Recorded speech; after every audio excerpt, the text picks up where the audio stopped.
So now I'm going to show you macam mana nak render menggunakan mental V. Okay, so dekat sini kita ada ada gambar teko ni, ada gambar window, itu nama dia render setup. If you cannot find it, dekat rendering kot ada render setup. Render setup kat sini ataupun tekan F10 boleh juga tekan F10 ataupun klik mana-mana yang saya dah tunjuk tadi. Okey, apa yang kita nak adjust kat sini dekat renderer 1 2 3 yang option yang ketiga daripada atas. Dekat renderer ni kita ada mental ray, Nvidia mental ray. Okey, kadang-kadang bukan Nvidia, kadang-kadang dia beri mental ray saja. So klik pada mental ray. Dan biarkan di situ, kita klik okey. Now please bear in mind for users yang menggunakan Mac 2018, there's no more mental ray. Ya, dia dah digantikan dengan Arnold. Nanti saya akan tunjukkan macam mana nak render menggunakan Arnold. Arnold is basically lagi mudah, tapi dia cerewet sikit tapi tak apa, kita akan buat sama-sama. Okey, cuba render je dulu. Tak ada perubahan yang kita buat. Kita render je dulu. Kita dapati cara rendering dia adalah beza. Dia pakai petak-petak. Ni scanline tadi garisan daripada atas ke bawah. Ini dia render petak-petak. Apa yang bagusnya adalah dalam satu petak itu ada berapa banyak kali jenis di render. Ada berapa banyak kali rendering. Kadang-kadang dalam satu petak kecil tu di render 4 kali. So gambar tu lebih sharp. So that's why kadang-kadang setengah orang lagi suka menggunakan mental ray rendering disebabkan kualiti dia lebih sikit, lebih baik sikit. Okay, saya pergi ni kejap nak tukar size. Tukar size dia bagi besar sikit, puas sikit kita nak tengok. Okay, what do we do with mental ray rendering? The first thing adalah saya nak pergi kepada kita punya texture. Okay, ambil satu bola ataupun texture yang kosong. Now dekat sini kita boleh tukar. Standard ini adalah untuk scanline ataupun untuk mana-mana saja yang standard ni basically dia boleh work on any rendering. Okay, any rendering styles. Klik pada standard, kita nak tukar kepada mental ray. Now you notice that kalau saya nak tukar balik sekejap Kalau katakan saya tak tukar kepada mental ray, saya kekalkan kepada default scan line. Okay, you can see here bila saya klik standard kat sini, tolak sikit, tepi sikit. Standard ni, you can see that bendanya these are textures untuk standard. Tetapi bila saya tukar kepada mental ray, okay, dia punya textures dah bertambah benda lain sekali. So ambil ini dulu yang paling mudah, arch ataupun arc and design. Arc tu stands for architect. Klik OK. Okay, you can see that. Okay, ini adalah rendering yang kita dah render tadi Ini kita dah render tadi. So kita cuba render bila kita masukkan satu objek di sini. Render, tengok. Size besar sikit. Okay, you can see that the quality is slightly different. Dengan renderer, dengan scanline renderer, quality dia is slightly different. Adalah normal untuk bila kita render melalui mental ray, dia lambat sikit disebabkan dia banyak kali dia pass Okay, you can see the quality tu adalah lebih better sikit ataupun shock sikit kita tengok. That's why saya nak gunakan mental ray di sini.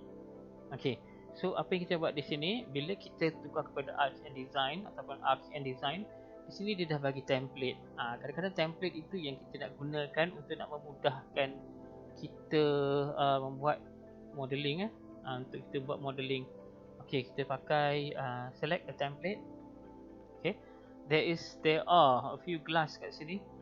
Okay, kita cuba pakai physical glass. Now you can see warna hitam kat sini klik pada background, kita boleh nampak jenis glass dia. So dekat sini pun dia dah update lah sebab kita pakai texture sama. Bila kita update that texture, dia akan update automatic. Let's see what happens to kita punya wine glass tadi. Di sini dah tak nampak dah transparent dah, which is good. Okay, kita cuba tengok bila dia dah render, how does it look like. Okay, kita boleh nampak tapak dia di situ dan tapak dia sudah ada refraction. Refraction ni adalah biasan lah. Gambar tu dah objek yang di belakangnya dah terbias, dia dah bengkok-bengkok. Nah, ini adalah setting yang biasa bukannya setting yang mengada-ngada lagi. So kalau kita guna setting yang mengada-ngada, then dia akan jadi lagi cantik, lagi elok ya. I want to focus in on this. Okay, this is orang kata tekstur yang agak susah untuk kita nak bancuh sendiri. Kalau kita nak buat sendiri agak susah. So mudah dan cepat kalau kita pakai tekstur. Ya. Untuk under users, this is not the way. Okay, siapa yang pakai Max 2018, 2019, 2020, ada cara lain. Nanti saya akan buat video untuk under users pula. But at this point, bila kita tengok, oh nampak macam best juga kan.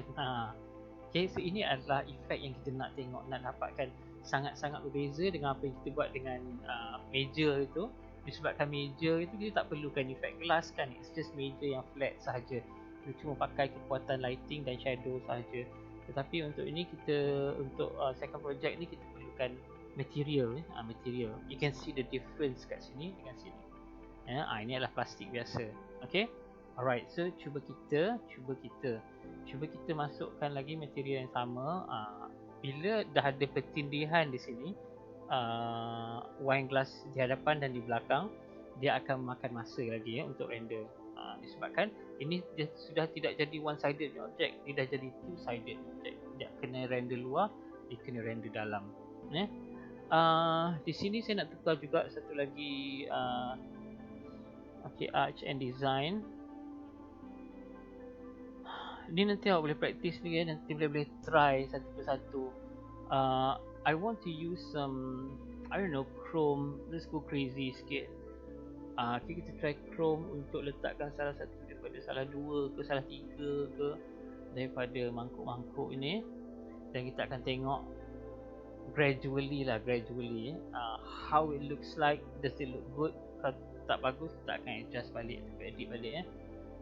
Alright, it does look quite good pada saya. Mangkuk besi walaupun nampak tak logik, dan it's a little bit noisy, so it goes to show that it's very important untuk awak pilih the texture, the material dan persekitaran dia. Okay, so ini a little bit noisy lah. Kita nak tengok dekat bahagian tengah ni, how does it look like. It will look brilliant, tetapi it will take some time untuk nak render. Ini pun dah berapa minit dah ni, dah 47 minit. It's okay. You can, nanti saya akan edit bagi kurang sikit. Okay, so sambil tu please bear in mind juga ya, dari segi graphic design perlu juga awak titik berat, anda semua titik beratkan dari segi graphic design. Contohnya lighting menghasilkan noise. Texture map yang berada di luar macam dekat mangkuk chrome ni, mangkuk chrome is very noisy. So kita kena kurangkan sikit, ataupun kita kena pandai bijak untuk adjust. Okay, kalau chrome is not working, then kita try I don't know, mungkin brush metal perhaps. Itu looks a little bit subdued ya, dia tak terlalu bising sangat, tak ronggeng sangat lah orang kata. Okay, okay, slightly better. Okay, yeah, cool. Boleh lah, much better daripada tadi. Okay, okay. I'm not going to wait sampai dia habis. Tadi kita dah tengok kat bahagian sini. Terpulang pada anda semua nak pilih mana satu. Kalau nak pakai biasa saja pun mungkin glaze ceramic kan, ataupun glaze ceramic tiles ke. Glaze ceramic mungkin, dan kita boleh tukar colour dia.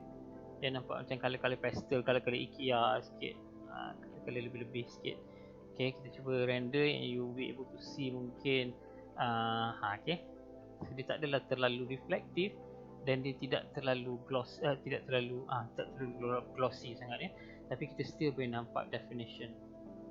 Untuk completekan this scene ya, untuk habiskan scene ni.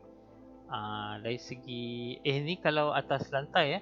Kalau atas meja, definitely awak tak perlu buat meja lah, cuma buat tabletop. Dan bahagian belakang tu ada lantai yang jauh daripada tabletop tu ya, untuk memberi ilusi bahawa you are actually looking at the tabletop dan bukannya di atas lantai.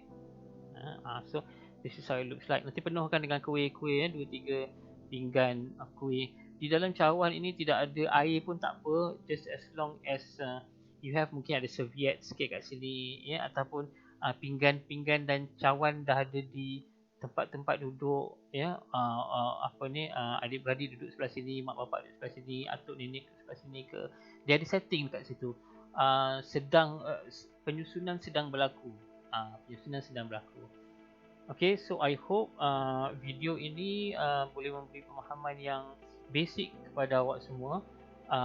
Di dalam apa ni, di dalam nota yang saya bagi ada satu lagi uh, video tutorial ya berkenaan dengan modifiers. Mungkin modifiers ni boleh membantu untuk membuat lagi modeling untuk objek-objek yang berbeza ya, ataupun objek-objek tertentu. So have fun dulu untuk buat benda ni, try explore and see what these modelers and renderers can do, and effect dia macam mana. Definitely effect yang kali kedua ni ataupun projek kedua ni is very very different than effect yang kita dapat dengan first project tu. First project is very direct, very straightforward, and second ini dia lebih technical. So I hope you can cope with the technicality dan sesuaikan dengan scene yang kita nak buat. But make sure that soalan di dalam brief tu dijawab. Soalan tu boleh terjawab, then awak boleh dapat markah. Okay, alright guys, try first and then kalau tak faham boleh tanya saya nanti. Okay, Assalamualaikum.